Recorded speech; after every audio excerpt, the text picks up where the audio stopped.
Good evening, everybody, and welcome to One Hub Racing. This is the Pinnacle tier. We're at round 2 tonight from the Paul Ricard circuit here in France. I'm once again joined by Austin. How are you doing tonight? I'm doing good, Jake. How are you? Not too bad myself. Looking forward to what should be a very exciting race. To recap, obviously we had the opening round of the season at Zandvoort last week. Louis picked up where he left off with a pretty commanding win, I would say. How was the race from your view last week, and what are you expecting to see going into this race? I mean, I'm not surprised that Louis was basically as dominant as he was. What I was a little bit surprised by is the lack of Beast Haas's qualifying pace. But then again, looking at the post-race interviews, and especially the driver of the day press conference, Beast Haas said that he basically almost was surprised as well by his lack of qualifying pace. His race pace was there. In the end, the gap was about 5 seconds between the two of them, and so they are pretty much the two front runners. Apart from that, one thing I think we have to talk about that we missed last week, unfortunately, was at the start of lap 26. There was an incident with Konzo and Matt FNG. What happened was, we can only take this from the stewards reporting and the stewards briefing. Konzo went up the inside of Matt into turn 1, and Matt left him the space, so Konzo would have had the position, but Konzo overshot the corner, did not make the apex, locked up, and not only did he run into Matt, but also spun Matt around. Matt lost part of his front wing, spun into the pit exit as well, and there was another car. I think that may have been Westy. I wasn't able to confirm that, unfortunately. I wasn't able to find it, actually, but I think it was Westy who also lost part of his front wing. So Konzo, for this incident, for missing the braking point there and going too deep into the corner, has received a 20-second penalty and 2 penalty points. To explain quickly, you're allowed to have basically 7.5 penalty points over the season. If you get to 8, you are disqualified from the whole season, and I think banned for the next one as well. So he's already a quarter of the way there after just one race, but let's hope Konzo can keep it a little bit more cleanly this time around. Again, you know, sometimes you do make those mistakes. It's I think it's a rather harsh penalty, but at the same time I haven't seen it, so I can't really speak much about that. But yeah, in the end, 2 penalty points for this incident with Matt FNG. Absolutely, we have to trust the decision of the stewards on that one. Obviously, we didn't see it ourselves. One other thing quickly to note as well that we saw from that race, Gil actually also got a 5-second time penalty, and that was for not setting up the TAS correctly. So that, I believe that took him out of the podium spot, did it not? It really did. So there were a couple changes. If you watched last week, you may think, well, Konzo got P7. Well, yes and no. Again, the 20-second penalty demoted him down to P10, so he still got a point, but only 1 point. It promoted, on the other hand, Skeven up to P7, Lakita to P8, and Samsa to P9. And the 5-second penalty for Gil for not setting up the TAS correctly demoted him from P3 to P4. And the one who gained from that was VER Compassion, who finished in P4 on track, but then on the green table did actually get a podium at his home race. And it's quite interesting to see, because now it's the home race for Gil. He's one of 2 French drivers here. And let me see if IGK Zach is here. Yes, he is. So we have both French drivers in our Pinnacle tier here right now. IGK Zach and IGK Gil, as the drivers are readying up for the lobby. In 15 seconds we will load in, and as always, the format: 18 minutes of qualifying, 50% race, which for this track will be 27 laps. Absolutely, a long race ahead of these guys. And one thing as well that I noticed in the build-up to this race is that Louis has of course won at this track before, but nobody has ever won at one hub at France more than on one occasion. So if that stays true to form tonight, Louis won't make it 2 out of 2.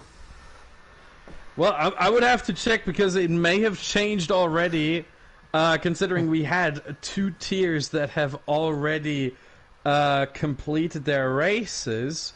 And let me quickly see who the winners were for both the prospect tier and the podium tier. I just want to make sure that I got that right. If I can find it. Unfortunately, oh, here. Okay, it was Gus in the prospect tier. He hasn't won before. In the podium tier, it was Scorpion, so he hasn't won before as well, or either. But in the precision tier that is also on right now, and I can't check that, it is Janul who got pole position, which means he could actually take this away from Louis, because Janul has won here before. In fact, he won here last season, season 15. So if he actually pulls through, gets the win, he would be the first one to make it 2 out of 2. And Louis would only be able to be the second driver to do it here in one hub. By minute, that could change. Absolutely. Yeah.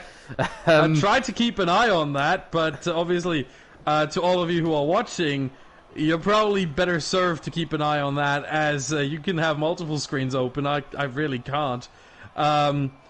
So we're going to have to check that over time. But the Precision tier stream's obviously live right now.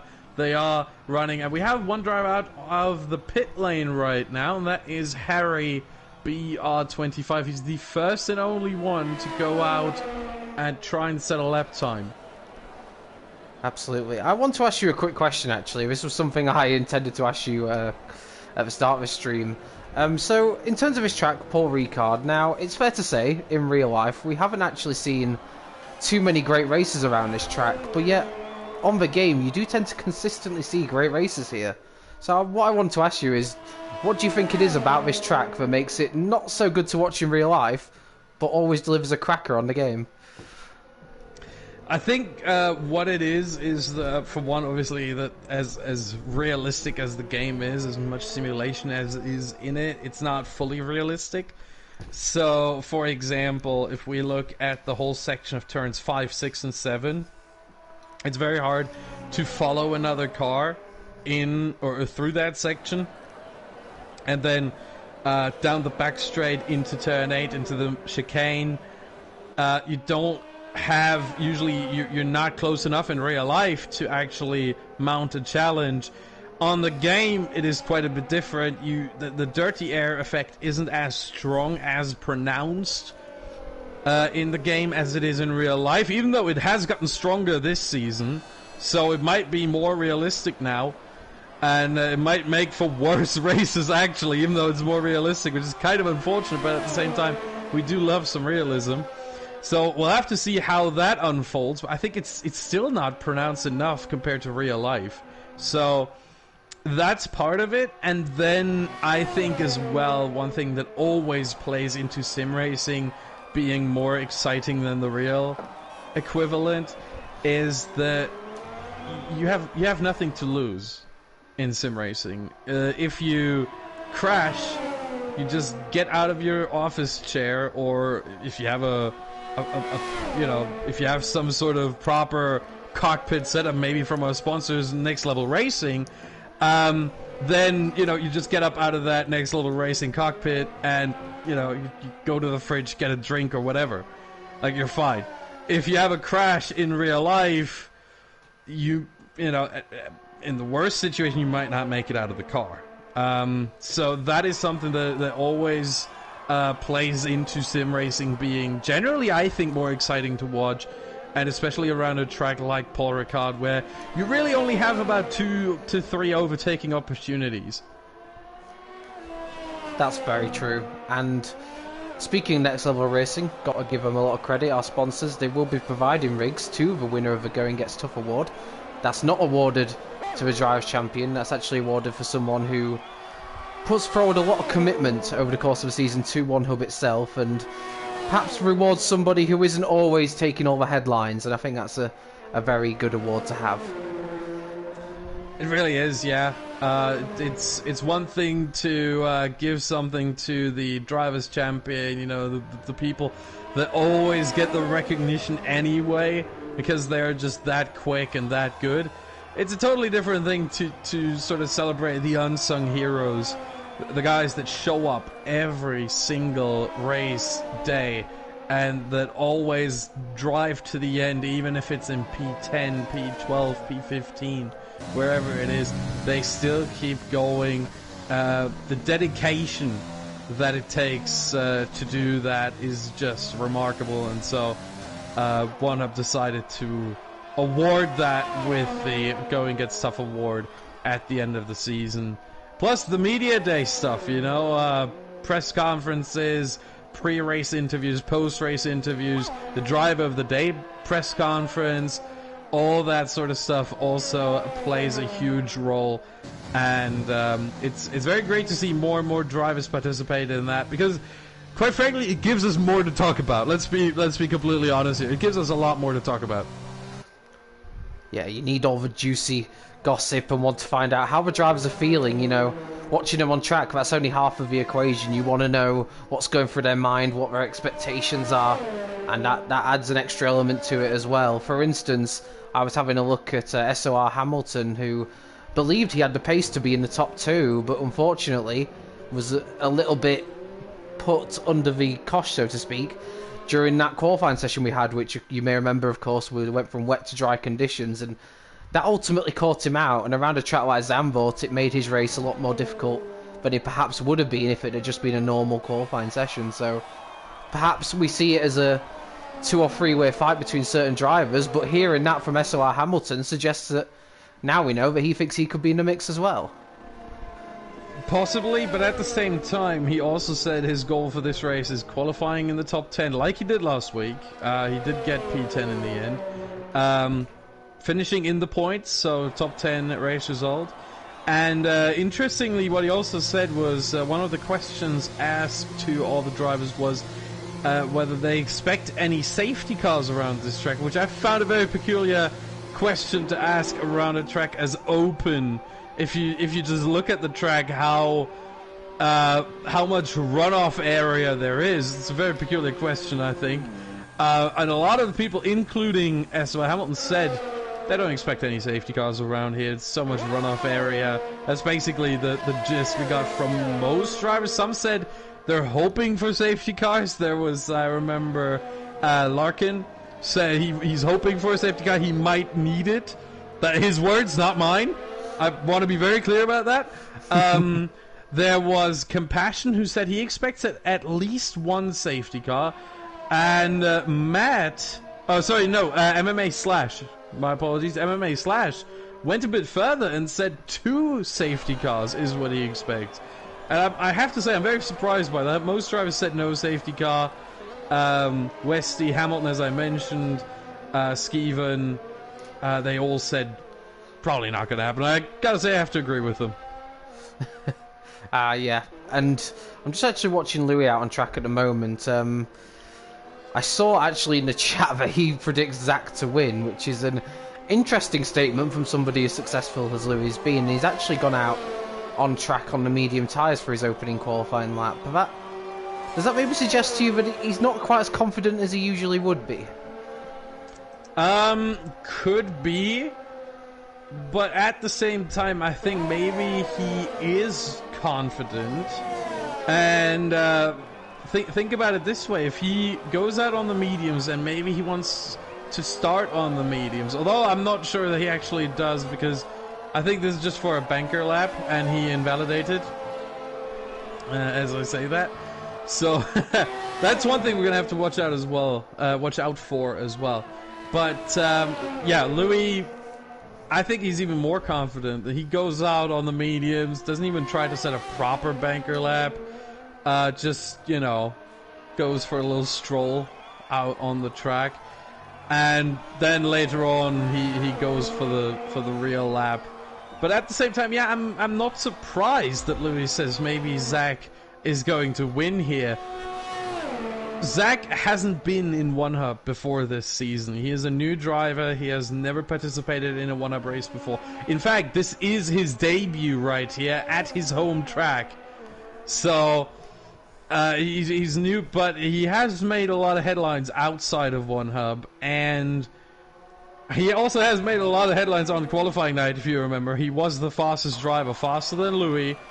And he turned heads being the only driver in the 1 minute 24s around Bahrain.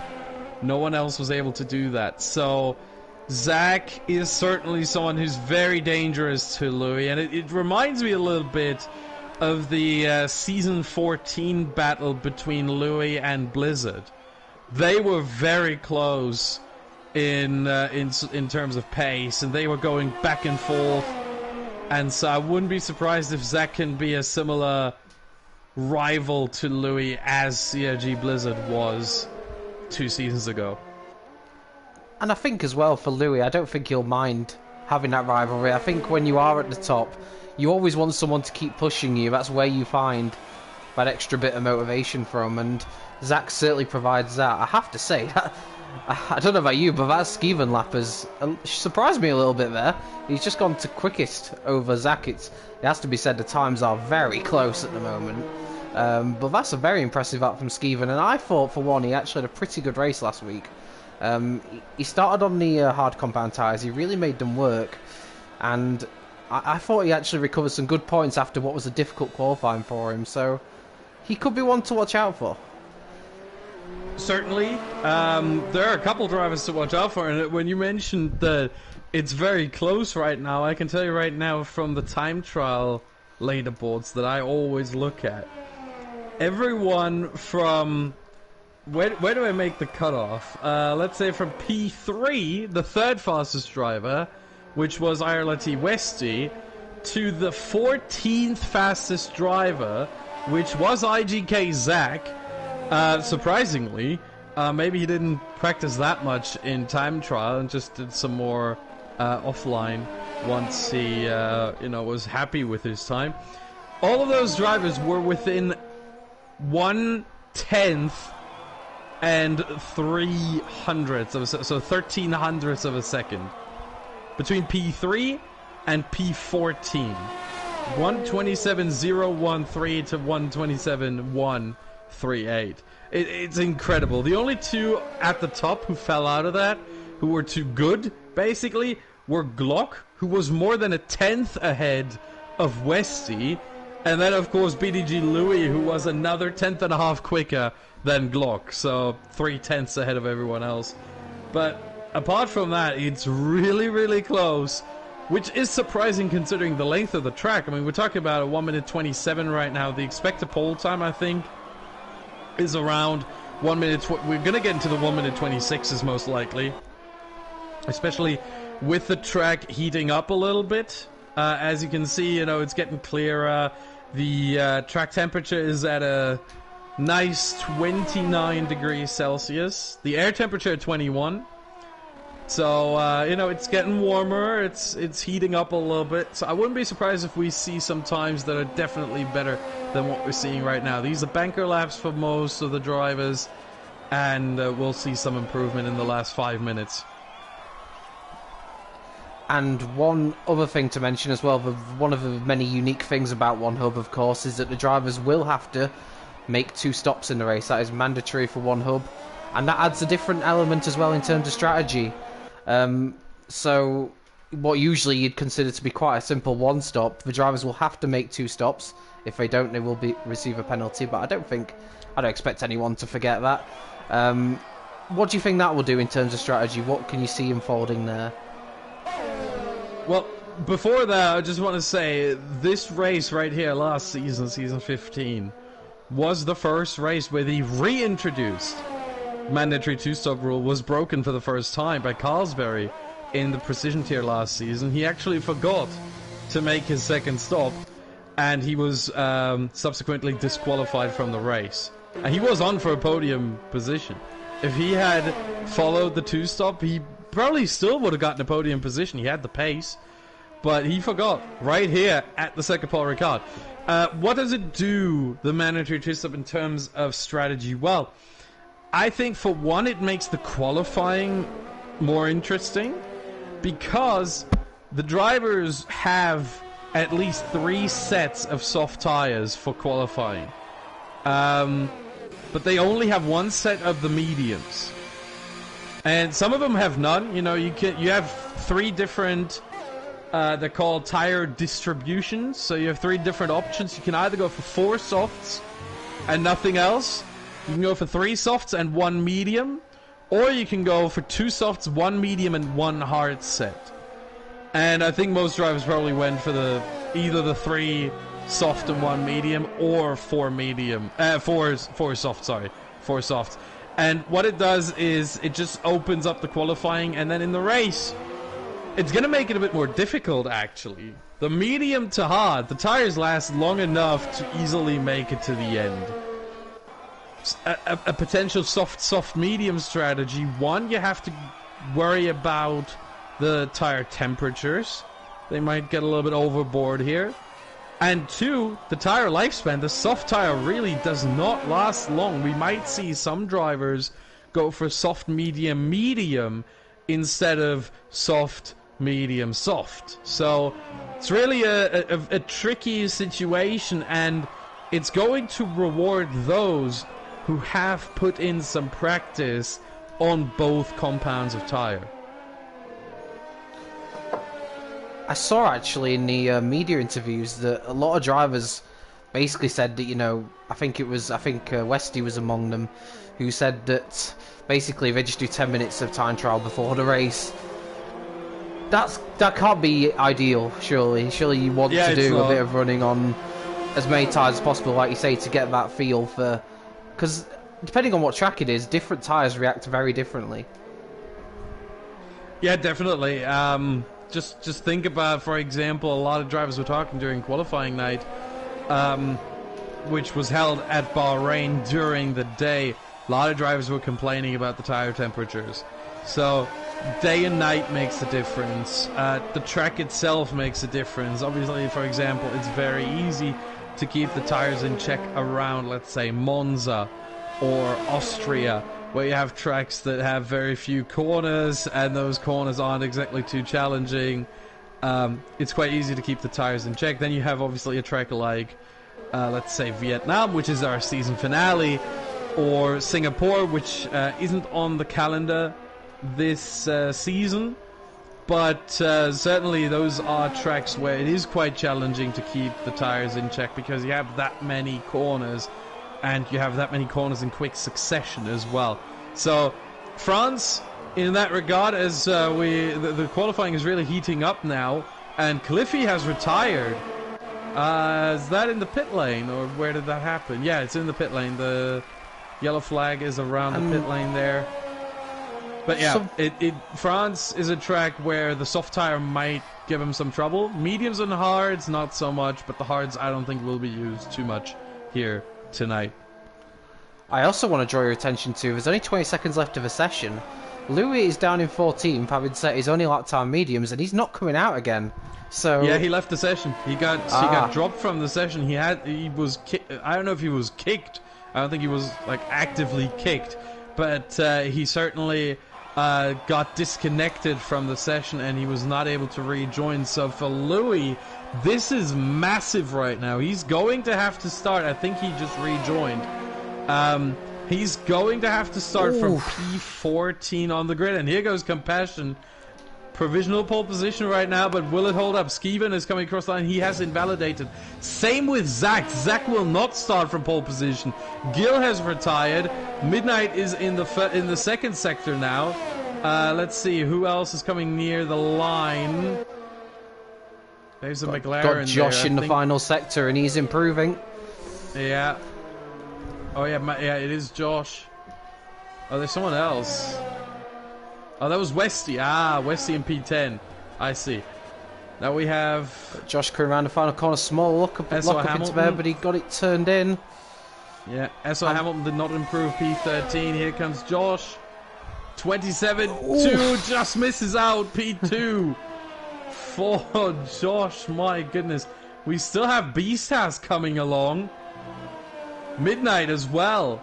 Those are two very high names here. Beastaz going to be the first one of those. Glock with his good... he's got invalidated. No. Beastaz across the line now. What is that going to be? 127.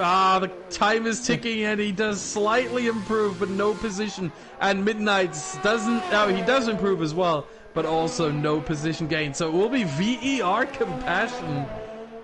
He had 3 races so far in one hub. 3 times he's been on the podium. And he's been on each step once. But one thing that Compassion has not had so far is a pole position. That just changed. Compassion starts from pole position, and what a jumbled up grid this is, I have to say. A winner from last race starts in P16, second place starts from P7 again, and third place starts from pole. The grid is absolutely shocking in terms of what we would have expected form guide wise coming into this. Compassion's done a fantastic job, and he just keeps ticking off those boxes. Like you say, first, second, third in the races, and now a pole position to boot as well. Do you want to run us through the grid? Yeah, sure. So, VR Compassion and Josh take the front row. Behind them, it's Skeven and Zach in his debut, putting the Haas onto P4 into the second row. Then it's an old Red Bull row 3 with Midnight and Gil, followed by Beastaz, Samster / Westy, rounding out the top 10. Then we have Harry BR25, Glock, Matt, Hamilton, Larkin, Louis in 16th, and Cliffy being the last one in P17. I just want to speak quickly as well about Williams. Obviously, they are top of the constructors coming into this race, but that is solely down to Louis' contribution last time out. Will Louis be feeling a little bit frustrated? Obviously, at the situation what happened to him as well, but also with Cliffy as well. Cliffy just hasn't shown a lot of pace so far. Is that surprising to you? I have to say, personally, yeah, I was expecting more out of him. He is a bit of a one-hub veteran. He's had 38 finished races so far. He's scored over 470 points in his one-hub career. He's been driver of the day 3 times. He's won 2 constructors titles. So he's certainly someone who has a lot of experience. He's been on the podium 23 times. So to see him struggle like that, and Williams being that down with both cars this time, obviously Louis, as you said, he's very frustrated, I'm sure. I mean, he was in the chat there saying bruh and FFS, what the second F stands for we can't say, but it's basically the non-PG version of for God's sake. You can think what the second F stands for. So he's very frustrated. He's very angry at mostly the game, I think. As everyone, once again, we are the perfect tier right now. We are 2 for 2 this season. Everyone waited for the tier coordinator, Samster, to ready up. We're the only tier that did it last time, and we did it again. That deserves a lot of credit. We might have to rename this the patience tier. It keeps Would going be another like this. P word, yep, works. But all 3 other tiers were had at least one driver in violation of this last week. And only the first driver who is in violation of this gets penalized. But yeah, once again, doing well right here, and we love to see that. So kudos to all the drivers already for that, and let's look at the tires. So everybody outside the top 10 has elected to start on medium tyres. Now that would have been in Louis' script before the race, but I guess he has to do something a little bit different considering where he is. He's not going to have the easy ride that he'd have perhaps hoped for coming into tonight. Yeah, for sure. In this sort of scenario, you want to start on the mediums. You want to go longer into the race, so you get sort of clear air early on. And again, with starting on the mediums, you leave yourself the option. I think what the medium runners are going to do is they're going to go from mediums to softs, so they have the obviously the two different compound rule that is mandatory in F1, not just here in 1-up, but generally in F1. They have that out of the way, and then they can freely choose. You know, if there's a safety car, if there's a virtual safety car, something like that, then they can decide, okay, I go in for mediums now, or I go in for softs later. It leaves you so much flexibility. However, I also expect the top 10, the soft runners, to come in for mediums the first time, and then give themselves that flexibility. You just tie yourself down if you go from soft to soft or from medium to medium. It's not a good strategy, it's not smart, and you just cost yourself, really, at the end of the day. We saw a few drivers do it last week as well, where they went from soft to soft, and like you say, it just restricts what you can do. By going soft medium or medium soft, you then got the option in the final stint, depending on what tyre you're happy with. Because, yeah, of course, in theory, the soft should be quicker, but you might go on the mediums and find that's a better race tyre for you. By going soft, you're pretty much saying, right, I have to run medium last stint, and that just closes up so many options for you. Yeah, well, you could run the hard on the last stint if, you know, the safety car doesn't come out very early, but at the same time, you don't want to run on the hards around this track. Although they're not that bad, that you lose about 6/10 to the mediums, but the mediums are better. Just see a comment, watch the skies. I don't. They do look very overcast, so could potentially have some rain on the radar. Who knows? But the lights are going out now for 5 lights, and we are underway for round 2 of a One Hub Racing Pinnacle tier. It looks like a pretty good start from Josh, it has to be said. Compassion didn't get the best launch, and Josh has already taken the lead. Going down into turn 1, they're going 3 abreast behind, as I believe that is Skeven, who is going around the outside. Got pushed slightly off there by Compassion, but Compassion holds second place. Josh is in the lead. Retired. Oh, there's been a crash. Hamilton, I think Louis may have been involved, but certainly Hamilton was. And we have our first safety car already. So, now the interesting story begins. So, as the timing screen sorts itself out, one thing we have to note, it is lap 1, not lap 2.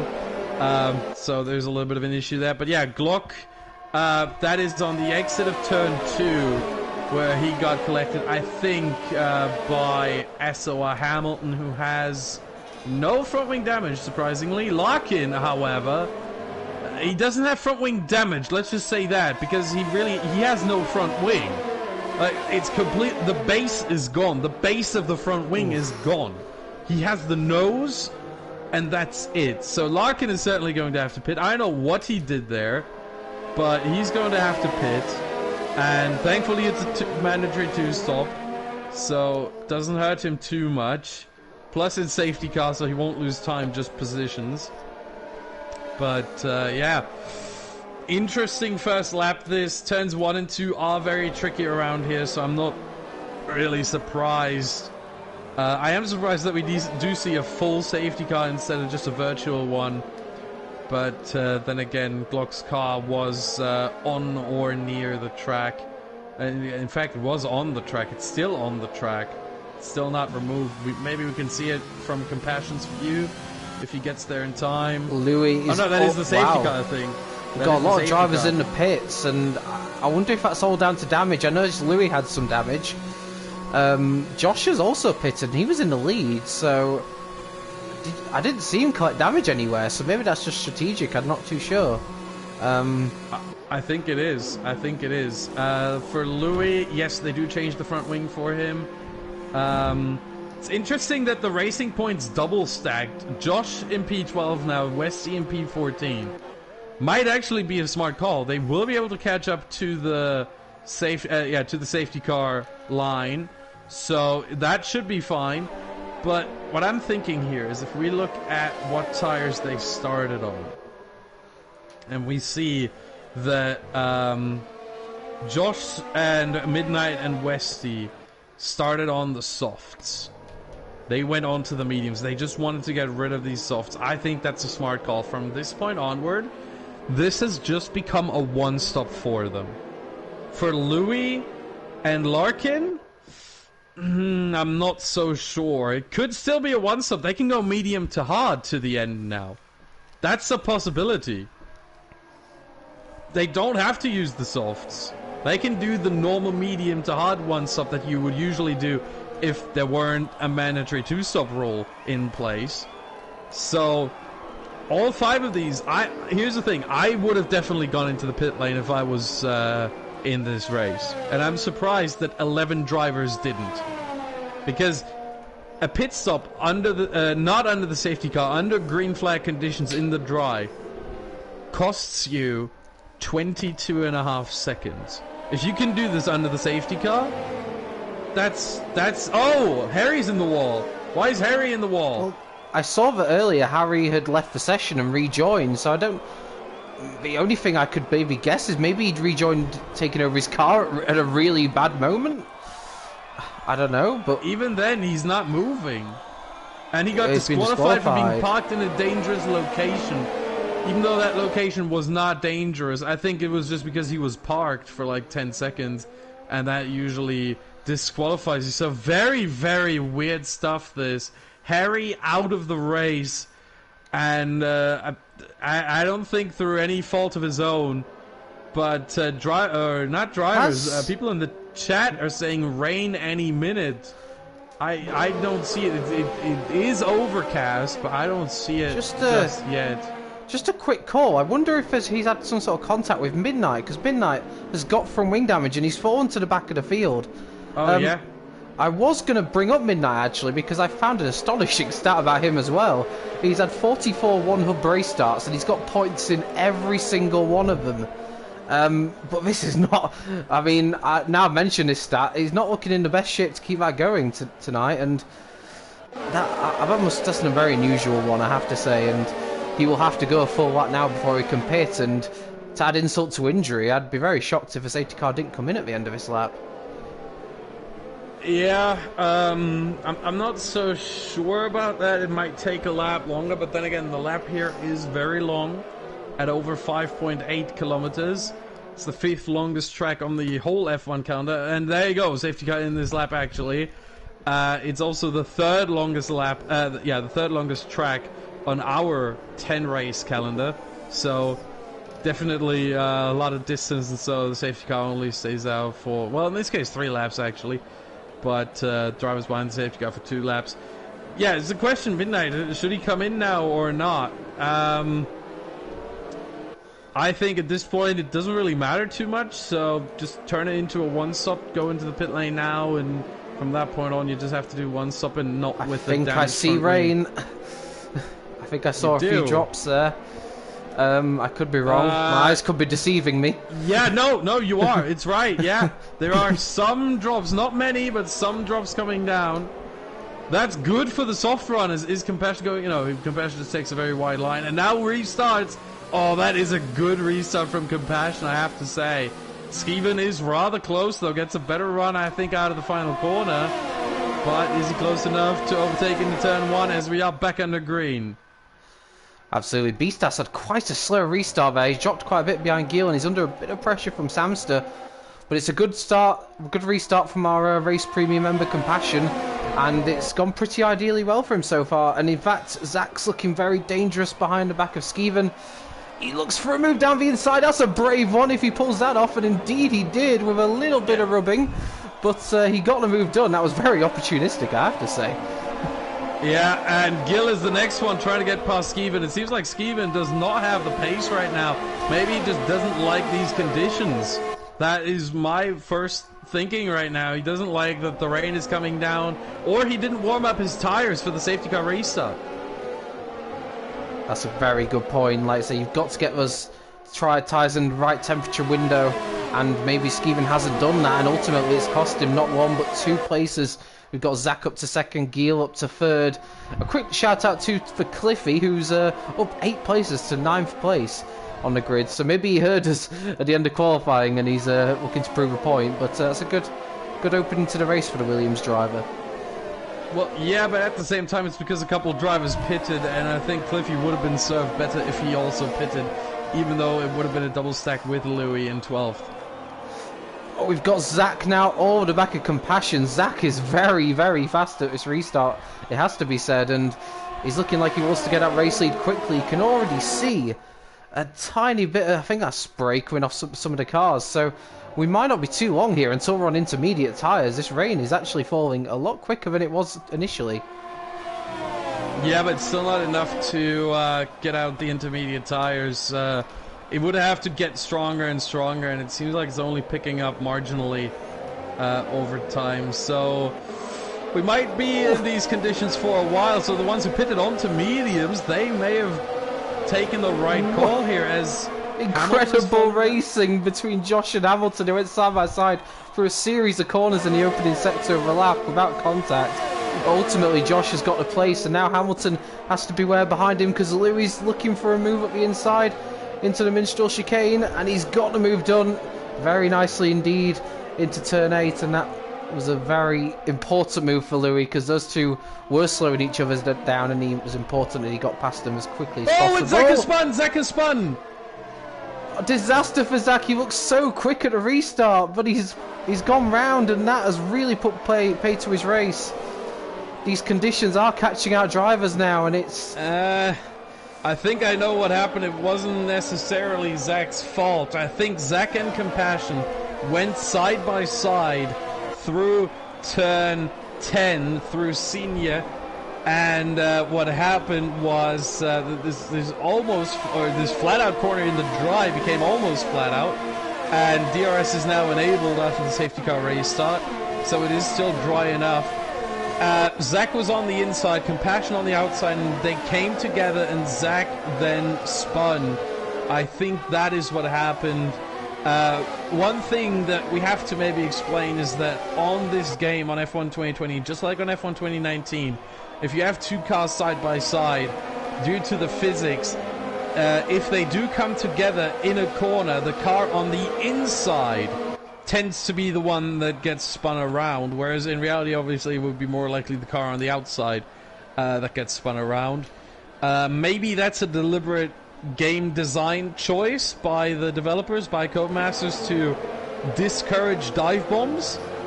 But at the same time, you know, in these situations where you have two drivers side by side through a corner, if the guy on the outside doesn't leave the space, it can lead to an unwarranted penalty in form of a spin and time loss for the car on the inside, and I think that may have happened. Unfortunately, I didn't see it, so I can't really assert or assign any blame to either Zach or Compassion, but I think that's what happened. Yeah, unfortunately, I didn't catch that, the incident itself, but a real shame for Zach, and being on those soft tyres as well, that is going to impact him now in terms of strategy because he's behind all these medium tyre runners that have made that first stop. But there's a good battle going on at the front, which I need to catch here. Gil has gone down the inside of Compassion into the opening turn and has taken the race lead. So one French driver unfortunately couldn't make it past Compassion, but the other one has. And Gil takes the lead at his home Grand Prix, and it's now up to him to try and drive away from Compassion, who hasn't looked the quickest since the restart. Yeah, certainly seems that way. And for Gil, obviously, he wants to be in the lead. He wants to be the first driver on track in front of his home crowd. So absolutely makes sense for him to try and go for that overtake. Also, you don't know when that crossover point between the dry and the intermediate conditions happens. You get it. You have a bit of a feel for it, but you really only know once the crossover point is there, which is as soon as we see the message in the bottom left that says DRS disabled. Then we know the intermediates are the better tire, and at that point, if you were already into the pits that lap, good for you. If not, go right now. Or if you're midnight, you decide you've got nothing to lose and decide the crossover point is right now, because he has gone on to the intermediates quite early. Yeah, I think that's a bit too early. We see the top drivers still going past the pit lane. Also, one thing to note here, the intermediate tires only last around 14 laps. So Midnight is definitely going to have to pit again. These drivers are hoping that the intermediate conditions, sort of the crossover point, happens a couple laps in. Maybe not the soft runners. It's a brave move from Louis on Josh.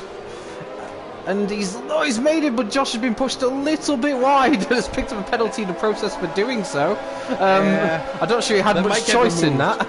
Yeah, that might get removed because of this incident. We had it on stream as well, so I think if he appeals that, he might get it removed. If he doesn't get any more warnings, he wants to get the position back on track. Is he going to manage it? Into the minstrel chicane. Again, you see that the inside car, as soon as they touch the inside car, it just gets very unstable, and we saw that with Josh there as well.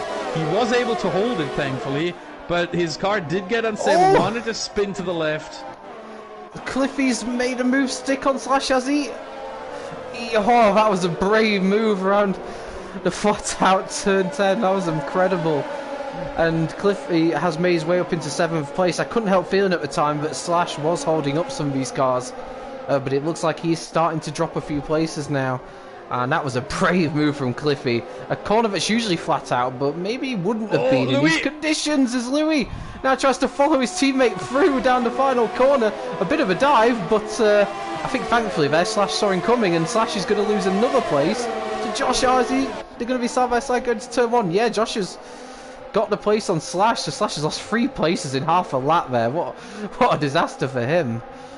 Yeah, one thing to note about that final corner, with turn 14, this long, almost flat left-hander where you only have to slightly tap the brake very shortly, it just makes for such a good overtaking opportunity because everyone, it's the same as turn 15, I think it is, at COTA, at the Circuit of the Americas, which will be our round number 6 this season.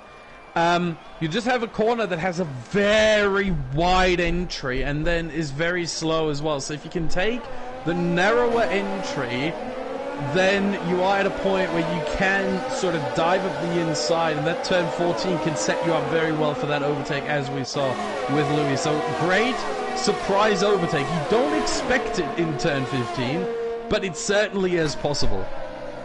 Absolutely, and unfortunately for Slash, it's going from bad to worse for him. He's now been overtaken by the second racing point of Westy, and he's lost another place to SOR Hamilton, so Slash falling down the field here. And that's not... He may be not enjoying his conditions as much as he would perhaps hope. And in terms of Midnight's early gamble to go into the intermediate tyre, it clearly hasn't paid off, and he's now one way behind. And his run of 44 races in a row in the points in one hub could be coming to an end tonight. Drivers going into the pit lane. We got Slash, we got Skeven, and we got Zach. And they're going, at least Skeven is going on to intermediates. What are Slash and Zach going to do? Slash, intermediates. Zach, I think the crossover point may be near. And we're waiting for Zach to come into the pits here as well, into his pit box. And it's intermediates as well. I think they think now that the crossover point is coming over the course of this lap. I wonder if they are right about that. I'm not sure. Again, we will see the DRS disabled message at some point in the bottom left, but I don't think it will be this lap. It might be, but I don't think it will be. Well, I mean, another thing to note, of course, is that the expected sort of rough soft tyre usage is 9 laps, and we are getting to that point now where those on soft tyres are going to be losing... Yeah, we're going to be losing their tyres, so they may be thinking, you know, it might as well take inters at this point, because I might have to, if I went on to another set of dries, I'd probably have to change in a few laps anyway. Well, the one thing to note about that is that the soft tyres do last a tad bit longer than 9 laps in these sorts of conditions, because the rain obviously cools down the tyre, so it lasts a bit longer. But I think for the top 4, it is now time to go into the pit lane. And we see Gil, yep, he's coming in, Compassion follows in, Beast House follows in, and Samster as well, so the top 4 all in. Got Louis and Matt side by side into the final corner. That's for the lead. That is going to be for the lead, and Louis looks like he's got the move done. Matt tried to stick it around the inside, and now it's going to be Josh coming up the inside of Matt as well, and Josh takes what is now second place. So I think Matt, they lost a couple of positions as well, and Louis is now into the lead of a race. Quite amazing, really, considering where he started. Yeah, very much so. Maybe a sort of last of, or second last to first challenge here for Louis. but certainly surprising. It shows this is why the man has had 36 finishes in one hub, and he's been on the podium 35 times. He's only if he finishes a race, he usually ends up on the podium. That is why he can start from P16, get kicked from the lobby due to a game error, game bug. And Matt almost spins down the exit of the chicane. Cliffy goes by, Westy goes by.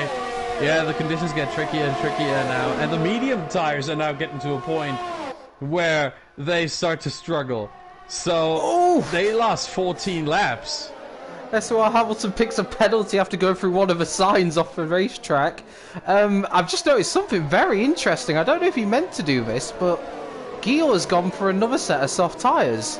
Everyone else has gone for inters, but Gil's picked for another set of soft tyres.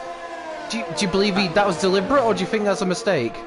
I think that was deliberate. I think he thinks that the crossover point isn't there yet, and it's going to take a while.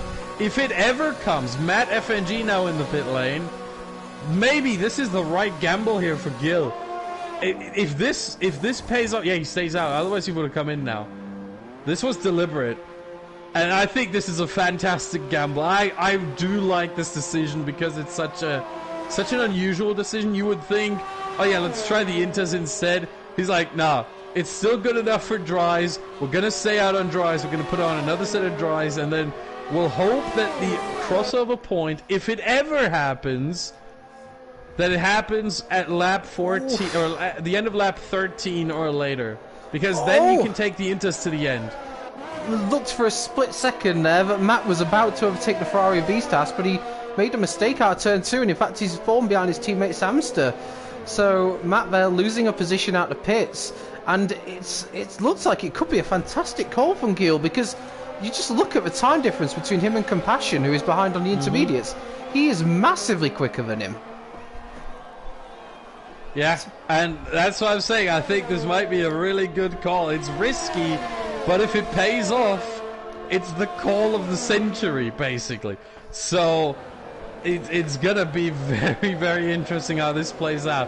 When do we get the message of DRS being disabled? When is that crossover point? Still not happened yet, and you would have imagined to have seen it by now. It's peculiar. It's clearly raining, but not raining hard enough. And we've got Westy in the pits now as well. Is he going to be another one going on to intermediates, Larkin too? So it's getting to the point where Gills keeps climbing up the order, and there's only now Louis, Josh, Cliffy, Hamilton, and Gil that are going to be out on soft tyres, or dry tyres, should I say? As long as Westy and Larkin pit for intermediates, and I don't see why they wouldn't, because they did. Yeah, because the mediums could have gone for a few more laps yet, so they clearly think he's ready for intermediates, but the lap times from Gil suggest very differently. They indeed do. And meanwhile, we have a little bit of update from the precision tier, and Louis is in fact still able to be the first one to win the French Grand Prix in one hub twice, because the winner of the precision tier is Ollie Flavel, who hasn't won this race before. Incredible, and he's not looking in a bad position to do so, especially after that qualifying that happened. Things didn't work out for him there, but he's made the strategy work. He's got Josh, who is actually staying pretty close to him, so credit to Josh there. He's keeping the pressure on him, and of course, sorry. Meanwhile, look at P14. Zach, he was back in for dries. He was back in for medium tires. Wow, that says absolutely everything you need to know about the current conditions. Zach also now deciding that it just isn't ready for intermediate tyres. They're not finding the grip levels that they would expect, and we still haven't seen that DRS has been disabled. So yeah, now Louis comes in, Josh comes in, the mediums are at their end. Cliffy, goes way too wide there, and Hamilton overtakes him into the pit lane, but also gets a 5-second penalty for speeding in the pit lane. Was not able to slow the car down in time. Would have been a great move if not for that. Yeah, so what are these drivers going to do? They're all in the pits. Inters. Louis in for inters. Oh, I think this is a bad call. Inters for all of them, I think. Yeah, and Gil stayed out. Yeah, inters for all of them. Oh boy, and look at Gil's gap now. 8 seconds, 8.5 seconds. That is incredible. And it doesn't look like it will ever hit the crossover point. Everyone's on intermediates when the dry tires are still the best. I'm utterly astounded. And it was a double whammy, in fact, for Cliffy, because not only is he pitted for what looks like the wrong tyre, he had to stack behind his teammate. So he's lost even more time. Yeah, he just can't get to brake, can he? I mean, last race, 15th. After qualifying 15th, absolutely horrible race. This time, qualified last. And has to double stack, and we have a yellow flag. That is Cliffy, who just has spun around. I think I just commentators cursed him. I can only apologize, Cliffy. That was not my intention, but yeah, it has gone from bad to worse. The first 2 races for Cliffy really races to forget. And now is the crossover point. Midnight retires in the pit lane, same as he did last season. It was the only race last season where he did retire was the French Grand Prix, and he has to do so again. That's 2 retirements in a row now for him. Very, very unfortunate there. But what a Gil is in. Yep. Now he comes in. But he will have a slight advantage here because he will be going on to fresh intermediates, and there is a few drivers out there who pitted for inters early who are going to struggle to get those to the end. Yeah, there's 13 laps left now, as we have Louis coming across the line to start lap 15. So 14 laps done, 13 left to go. And Gil, again, these intermediates last 14 laps usually. You can maybe take them a bit longer, but usually 14 laps is what they can do. They start falling away at around 12 to 13 laps, which is exactly what Gil is going for, whereas everyone else, we look at Louis, we look at Josh, we look at Hamilton, they have to go 14 laps on these tires, and we look at someone like Skeven, he has to go another 13 laps, so that would be 18 laps on those intermediates. I don't think he's going to be able to do that. Same with Compassion, Beastas, and Samster, 17 laps. The intermediates would have to take for them. I don't think it's possible. Plus, I think some of these drivers are also going to have to pit again because they've only done 1 stop. Josh, Compassion, Westy, Hamilton, Beastas, Samster, Matt, Skeven, they all have to pit again anyway. So Gil, he's net 3rd right now. Absolutely. That's incredible. And Louis done a fantastic job, I have to say. Considering where he started, he's really made it work, and I almost forgot he has made his 2 stops, so he doesn't need to stop again as long as he can take his tyres to the end of a race. Him and Larkin, they're the only 2 who have done their 2 stops, plus Gil, obviously, and at this point, Zach as well, who is on a 3 stop by now already, so he's certainly done his thing, as Beast must have spun on the exit of turn 12, it seems. Interesting. Have the Racing Points also made 2 stops? It's suggesting the they have Racing here. Points, Josh and Westy. both of them have not. Both of them on 1 stop so far, so they will both have to pit. Slash comes in, his 2nd stop, so he will be done after this one. I think that's actually a good call here. Maybe a bit early, but, you know, get yourself some clean air if you had someone in front. So maybe not the worst call in the world. He will have plenty of fresh air in front, plenty of clean air in front. So that should be fine for him, and he should gain some positions later on. Yeah, maybe getting that stop out the way, like you say, getting clear air. That could be the way to go. And of course, if there's another safety car, he won't need to stop again then. So that's also a possibility for him. So he can go to the end from now, and he just has to push and see where it takes him. There's still a long way to go, and a lot of people are going to have to stop again. Well, one thing that I'm looking at is Slash lost a whole lot of time in the pit lane, more than the usual 22.5 seconds. And usually in the rain, you lose less because obviously the cars outside the pit lane are slower. So you lose in the rain about maybe 21 seconds, 20.5 seconds, something like that, about 1.5, 2 seconds less. So for him to lose what is at least 25 seconds, I think he may have had some front wing damage and got that fixed as well. Do you think as well, what is impressive as well, me even more about Louis is that we've got these changeable conditions, quite similar to what we had at the start of qualifying in Zandvoort, and he just seems to get quicker the trickier the conditions are. It seems so, yeah. It's quite surprising, but yeah, this is sometimes what happens. Some drivers, we've seen that in real life F1. We've seen this with guys like Michael Schumacher, Ayrton Senna. You know, these guys who are just so quick in the rain when everything gets difficult, when it's so much harder to keep the car facing the right way and going the right way, and just keeping the car on track. Really, they just excelled, and I think it's the same case here. Gilles caught up to the back of what I would say is probably a train. There's quite a few cars here, and of course now with the DRS being disabled, this is going to be a lot more difficult for Gilles to make his way through this pack. He's got a good run here on Skeven going into the Mistral chicane. Can he outbrake the Ferrari into here? Looking pretty good. Oh, there's been a contact and he slid. Oh, and that's... Yeah. He's going to have to try again. That didn't work out on that occasion. Oh, but again, he's still very close on the exit. I'm surprised after the moment he had. I don't think he wants to take the inside here. In the wet, this is not a side-by-side corner. Something's got to give, and thankfully Skeven was the one to pull out of that one. Gil was not going to pull out of that one ever. But he runs wide there in turn 11. The effect, I mean, Gilles obviously a very quick driver as it is, but the significantly younger tyres that he has, he just looks to have so much more grip than those around him, as Compassion decides now is the time for him to make his second stop as well. He was sort of, I would say, holding up Westy behind him, but he had Westy right behind him, and he's opted to try and get some clear air, and he's not the only one, in fact. Oh no, Beastas and Skeven have both elected to stop at the same time. That's an absolute disaster. It is one of those pit lanes where it's difficult to know when they're pitting until it's too late. And Skeven's in fact decided that's enough. That has that absolutely ruined his race. It's another Ferrari strategy disaster, it seems. Not the first time.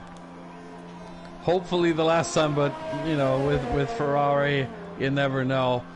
Poor Skeven, I really feel for him, I have to say. That Beastas now back out in P11, but again, he doesn't have to make another pit stop from this point onwards. It's going to be interesting how Louis and Larkin are going to deal with the intermediate tyres as they fall away more and more and more. Larkin even more so than Louis. Louis has to go 14 laps on these.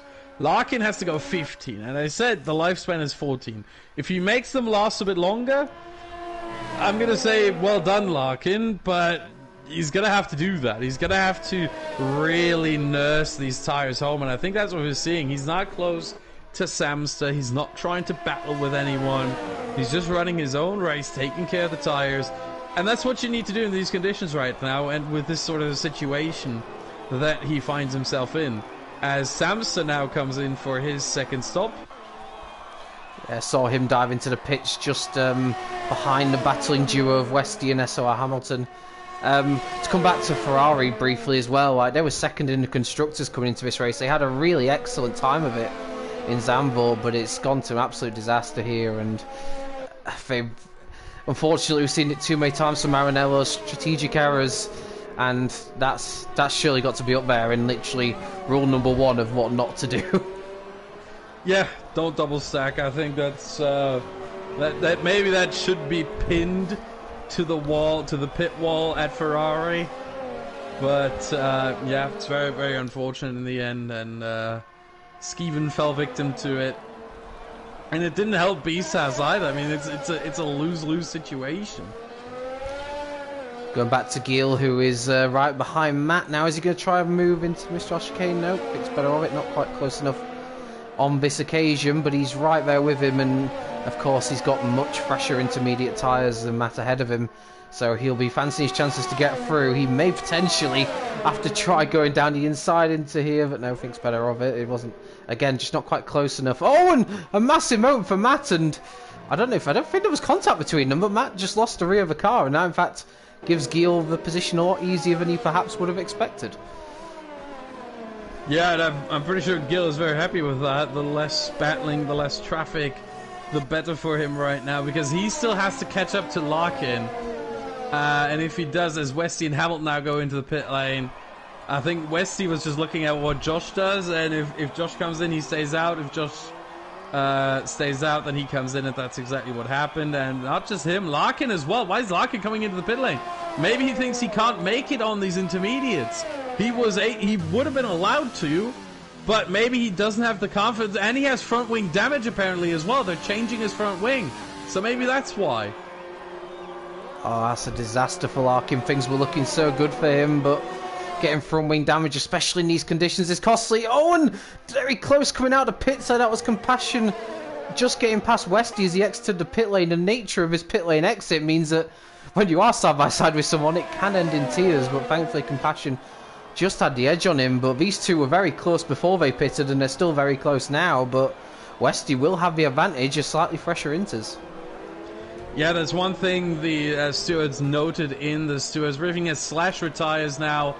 That is in the pit lane, so he had enough for this race. But yeah, that's one thing the stewards noted in the stewards briefing. This pit lane exit is very, very dangerous because it's one of the few on the whole calendar where you have the pit exit on the racing line. It's not off the racing line. It's not, into a corner on the outside, like, for example, Canada. It's right on the racing line, and that is just incredibly dangerous. And the drivers have been warned about this in the drivers' briefing, so they hopefully make sure that they steer clear of any sort of incident there into turn one.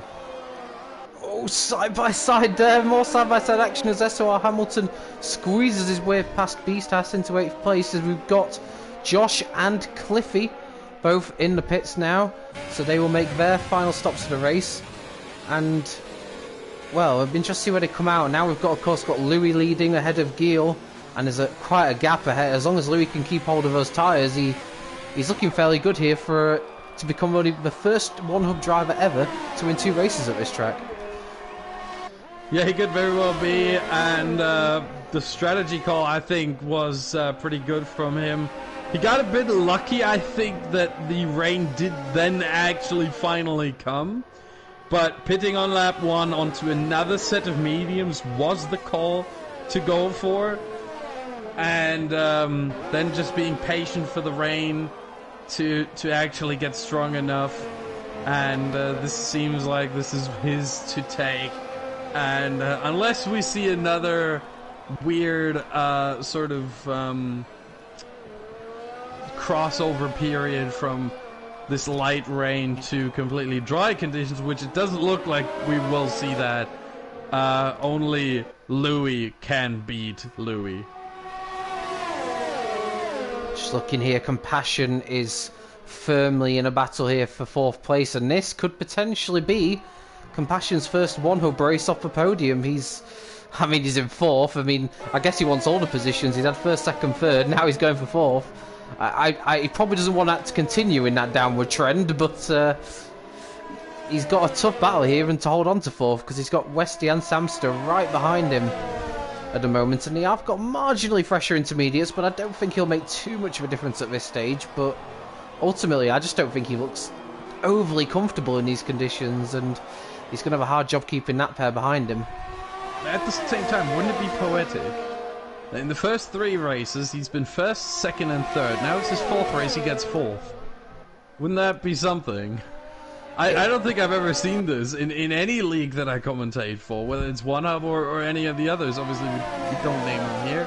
But I've never seen this. A driver in his first 4 races finishes 1st, 2nd, 3rd, and 4th. Not in that order, granted, but it's something I've never seen before. So it is quite interesting. It would be certainly something that will be subject to the driver insight on Twitter next Friday before the races, before round 3, which will be Belgium.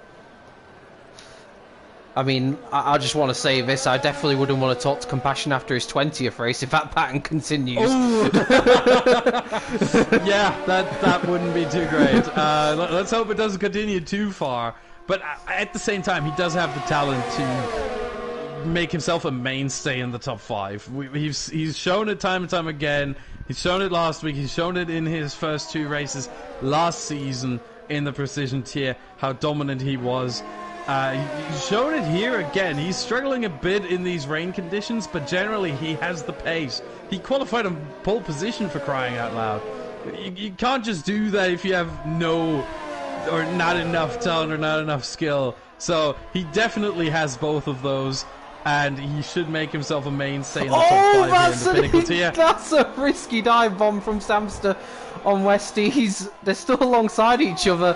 I've got to admit, I think I covered my eyes there for a split second. I thought that was going to end in tears, but Samster had had enough of the back of that racing point, but he's going to have to stare at it some more because Westy was a bit braver on the brakes, had a better line into turn 1, and keeps ahead, but I don't know about you, but that was a scary moment. Yeah, it certainly looked scary. At the same time, here's what I would do if I was Samster. If I had his skill, to be honest, but I really don't. What I would try is the same thing Louis did earlier. Try and not overtake at the points where Westy expects it, which is into the chicane, into turn 1, into maybe turn 11. I would try to overtake, or into turn 10, let's say. What I would try to do is I would try to overtake into turn 15, into the final corner. That's what Louis did twice this race. And it worked a treat because it's so surprising. You don't expect it, but there's nothing you can do when it happens. Just send it up the inside. You can brake later. You can take that shorter run to the apex. You're going to have to park it on the apex a little bit and then use the ERS out of the corner to power yourself. It's a bit tricky in these conditions, obviously, because, you know, wheel spin, you want to reduce the wheel spin out of the corner. But as soon as you feel like the car is stable enough, you power yourself out of the corner with the ERS. He's too far away for this right now. Unless he gets a really good run here through turn 14, which it doesn't look like. Nah, he's too far. He's too far. But, oh, never mind. He does actually touch the rear of Westy there. Runs into the back of him. So maybe it would have been on. I think this is a move that certainly can work out if you pull it off right, and obviously if the other car does play along, which to be fair, they kind of have to, you know. I mean, otherwise this might be a penalty for Westy if he tries to block him off. So yeah, turn 15, that would be the one I'm looking at, because you don't get the DRS into turn 1, you don't get the DRS into turn 8. What you gonna do? Turn 15, my call. Compassion's probably the one who's enjoying this battle the most, because it's given him a little bit of a cushion over Westy, as Westy's had to look more in his mirrors than in front of him. And we are in the closing stages of this race now, so Samster is running out of time if he wants to make a move stick for that P5. I mean, having a look at the gaps quickly, Gil is gaining on Louis, that has to be said. Oh, and I think Samster got on much better. I think Westy must have had a poor exit there, because Samster has taken the position, so in the end he didn't need to try any risky move, he just had to pressure Westy into a mistake, and that's what he's managed. Oh, Westy trying to go back for it, and he's run wide. Yeah, he ran into the back of Samster and then ran wide. Westy got a poor exit out of the chicane, out of turn 9, and ultimately almost spun. Thankfully he was able to hold it on track, but cost him so much time over the course of that second part of the back straight that Samster was just able to fly by, get the position, and now I think Samster's looking a lot more threatening on Compassion than Westy did. I think Compassion does not like what he sees in his rear view mirrors. Definitely not. That Mercedes is looking very, very threatening here, and you can see just the way he's driving, he looks very aggressive, looks like he's at one with the conditions, and Compassion's got to be worried now, because he's seen off Westy, who's dropped back, and Samster's only got his eyes set on that 4th place. He's got 2.5 laps in which to do it, but Compassion undoubtedly will have some more defending to do. Just a note, because I saw a comment about it in the stream, everyone has made, as far as I'm aware at least, everyone's made the 2 stops they need to make. Yes. So we shouldn't expect to see any more stops now. And going back to the early stages of the race quickly, like you mentioned at the time, that those that pitted early, under the safety car would benefit, and he really have long term, because it not only did it put them on the fresh tyres, it also meant that they only had one more stop to make, and that's where I think especially Louis has really gained out of. Yeah, without that early pit stop putting himself onto another set of mediums, that's what the crucial part was in this. That he went from mediums to another set of mediums. And he was only one of two drivers to do so. The other was Larkin, who is now obviously down to 10th because he... no, he did not make another... No, he did make another stop, yeah.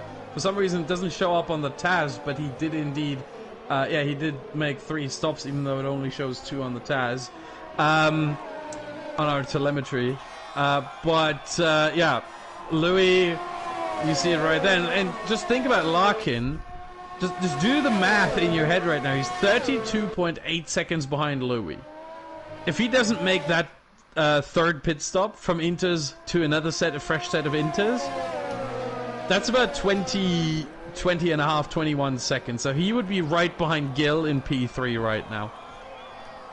And he would be on a podium.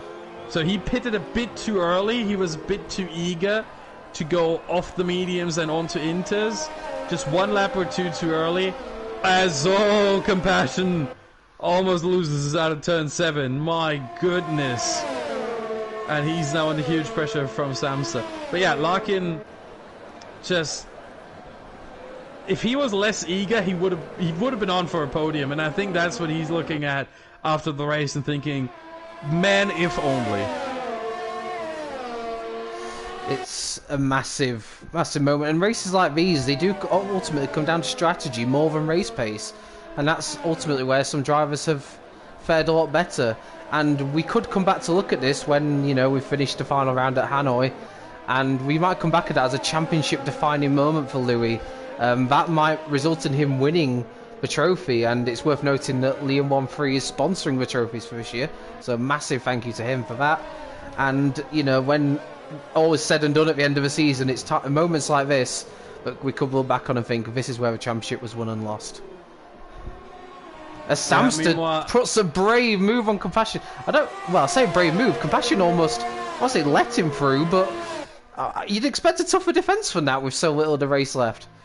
Yeah, certainly. And another thing to note here, as we are in the final lap, the top 6 all are without any penalties. P7, Hamilton, 6 seconds plus an unserved stop and go of another 5 seconds. So he's on 11 seconds right now. And then Beast has no penalties, Matt FNG no penalties, Larkin no penalties, Cliffy 3 seconds, and Zach no penalties. That's an incredible job from all of them, especially around a track like here. There's not much runoff area. We've had changeable conditions, so you really wouldn't expect that lack of penalties, really, considering the track layout and what we've had. Hold on, something's wrong with the telemetry system again. Josh apparently does have a penalty, but that's not going to be all too consequential. So apologies for that. I'm going to have to go through it manually. Samster. I don't know if Samsa has a penalty. That is lap 12. I'd have to check that quickly. Yes, he does. Sorry, he has 3 seconds. Maybe that's why Compassion let him through. Because he knows Samsa has a penalty, and he doesn't. So Compassion might still get P4. Louis across the line takes the win here at the French Grand Prix. He's done a fantastic job. Gil closed a lot on him in those last few laps, but he takes second. Josh, with his penalty, will hold on quite comfortably in the end to third. And, well, it looks like Compassion then will take fourth. Yeah, yes, he does. Samster takes fifth. Westy sixth. Apologies, the telemetry system unfortunately did not give us the accurate information. I don't know why. I certainly have configured it properly, so I don't know what exactly happened there. Maybe the connection cut out or something, but you see the result here. Louis wins. He's the first driver in 1UP history to win 2 French Grand Prix, and he was under threat. You know, it could have been the General, could have been the first one, but he was able to win the Precision Tier race, and so it is Louis who makes it back-to-back as well. Season 15, Season 16 France. both times he won this race. And driver of the day from P16 on the grid. I gotta say, I hope I don't take it away from you, but I gotta say, as can we talk about that moonwalk for a second? Wow. But I gotta say, Louis for driver of the day, my nomination for sure. And the question I would have for him is, what did it feel like to be on those medium tires when the rain was coming down 5 laps already, and you were looking forward to the rain, to the crossover point finally happening? Like, what did it feel like driving in these conditions with the medium tires and just waiting for the rain? That's a fantastic choice and a fantastic question as well. I don't know how I'm going to top that in terms of driver of the day, but I'll give it my best shot. I'm going to say, for me personally, I'm going to say Gil. And the question I want to ask him is, when everyone around him was pitting for a set of intermediates, what made him decide to go for a set of soft tyres? What was the catalyst for him deciding not to take the plunge that everybody else had? Because that ultimately, I think, helped him get that second place. Yeah, certainly. That's also a really good question, I have to say. Meanwhile, Zach on his debut, only P12, very disappointed he will be with this result. But yeah, that is going to draw a conclusion to the Pinnacle tier. What a race. I've never seen it take so long for the rain to finally be enough, for the water to be enough on track to warrant intermediates. I've never seen the crossover period take that long to arrive. Certainly very interesting. That was the catalyst for what we saw in the end. I think a lot of drivers probably instinctively decided that, it was going to be ready for inters, because that's usually the sort of time frame you'd expect, but it did catch a lot of them out. And I have to say, that was an absolutely fantastic race. France once again delivered a belter. We've got so many races coming up ahead of us, and that was an absolute cracker. I can't wait for next week. Louis may have taken the maximum amount of points again, but we saw plenty. It certainly wasn't so straightforward for him. In fact, I don't think he'll have many more less straightforward wins than that in his entire career. Well, he did not take the maximum amount of points, thankfully. Let's just do our due diligence here. The fastest lap goes to Gil, inside the top 10, and to Zach, outside the top 10. So Zach will at least get 1 point. That's the good news for him. And for Gil, unless there are some sort of penalties, Gil will have... Gil will have 19 points instead of 18. So Zach at least doesn't go home empty-handed after what was looking like quite a promising race for him, but ultimately didn't go the way he would have hoped. But he'll be back for sure at the next race. Assuming... I don't think so. Yeah, I was going to say, I know he does have real-life racing commitments. Yeah. Zach is a French F4 driver, and next weekend, let me quickly find this out to make sure. Just very quickly, I can easily Google this. Next week. Oh no, next weekend he should be fine. It's the weekend after. It's race number 4, where he's going to be headed to Manicourt when we are racing around Monaco. So a very different challenge ahead for all these drivers next week. And we hope that we can see you all there. It's going to be another belter. Join us for round 3 at Monaco. Again, same time next Friday at 8:30.